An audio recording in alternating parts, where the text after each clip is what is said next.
Hello tout le monde, aujourd'hui c'est là pour une nouvelle vidéo. Ça va être assez lundi, assez court en fait, puisque j'ai très peu lu. Entre les gestions de la SNCF, du Crous et les études, j'ai pas eu autant de temps que j'aurais voulu pour pouvoir lire. Donc du coup, ça fait que j'ai pas eu énormément de temps pour lire, malheureusement. Mais la rentrée arrive demain, donc pour moi est dimanche, donc demain ce sera lundi pour vous, donc jour de la vidéo. Les cours ont repris, j'aurai beaucoup plus de trajets de train. Donc qui dit train dit lecture, puisque dans le train, à part le plafond, il fait pas grand-chose. Donc du coup, ça va être un peu plus facile pour finir des livres en fait et éviter à pas à lire. Du moins, je l'espère, sinon c'est un peu chaotique. Donc du coup, on va passer rapidement à ce que j'ai lu. Je vous quittais la semaine dernière en train de lire le premier tome de In the After de Dimitria Lineta de chez Lumen, qui sortira jeudi 11 septembre, si je dis pas de bêtises. Donc, niveau de l'histoire, rapidement, on retrouve Amy, donc une jeune fille de 16 ans. 3 ans plus tôt, la Terre a été envahie par des aliens extraterrestres qui ressemblent à un peu à des plantes vertes en fait. Enfin, ils ont un aspect humain, mais ils sont verts, ils se nourrissent à la lumière et ils mangent les humains. C'est assez chaotique, barbant pour les humains en fait, puisqu'ils sont morts, donc c'est un peu bizarre pour eux.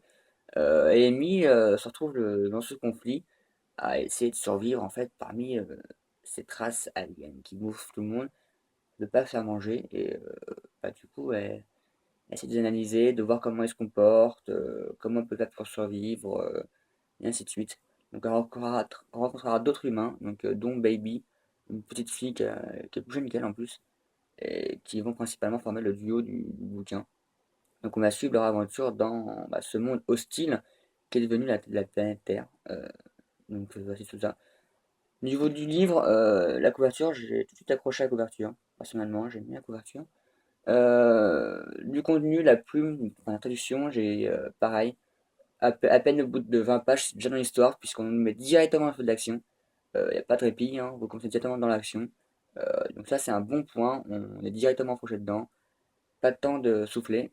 Et du coup, ça entraîne rapidement le lecteur dans la lecture. Niveau, du coup, je l'ai un peu dévoré, mais si j'ai mis un peu de temps pour le savourer. La chronique devrait être écrite dans pas très longtemps. Euh, Personnellement, un coup de cœur, ça va s'ouvrir à la chronique, je pense. Donc, je peux que vous le conseiller.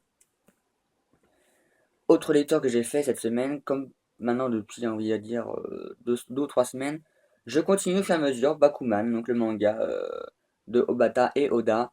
J'en suis quasiment à la fin, je suis au tome 16, chapitre, je sais pas combien, ça doit être les 180, enfin 130, je sais pas combien, je peux tout.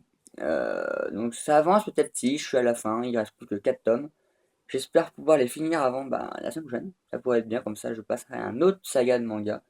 J'ai déjà le nom, mais teasing pour vous, vous ne saurez pas tout de suite.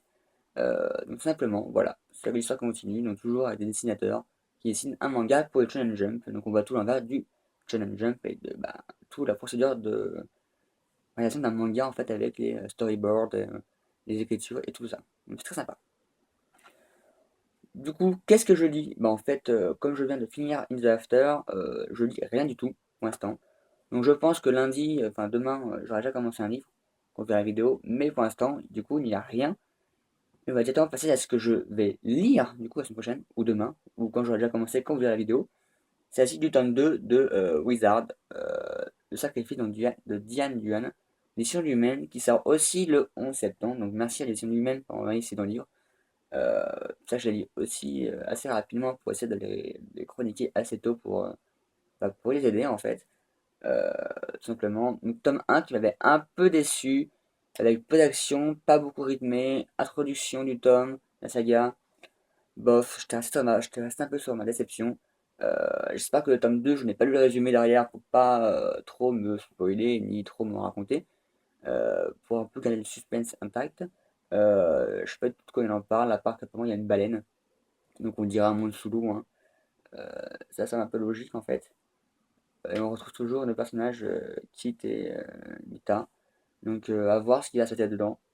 Euh, J'espère qu'il y aura plus d'action, ça sera plus rythmé. J'espère que ça sera un poil plus rapide et plus tout a commencé que le tome 1. Sur ce, on est déjà arrivé à la fin de la vidéo en fait. Elle va dire que 5 minutes. C'est court, mais du coup, il y aura peut-être une plus grosse semaine. parce qu'il y aura peut-être plus de livres à chroniquer et à en parler. Sinon, pour la chronique de In the After, normalement, si tout va bien, vous l'aurez déjà lu quand vous verrez la vidéo. J'espère sortir aujourd'hui, donc dimanche. Je vais manger et je l'écris tout de suite après pour vous la rendre disponible. Donc moi, sur ce, bah, comme d'habitude, je vous dis à bientôt pour d'autres vidéos. N'hésitez pas à vous abonner sur la page Facebook, YouTube ou Twitter en fait. Donc, je vais faire une bouffe, c'est très très chiant. Sur ce, bah à bientôt pour d'autres vidéos. Tchuss.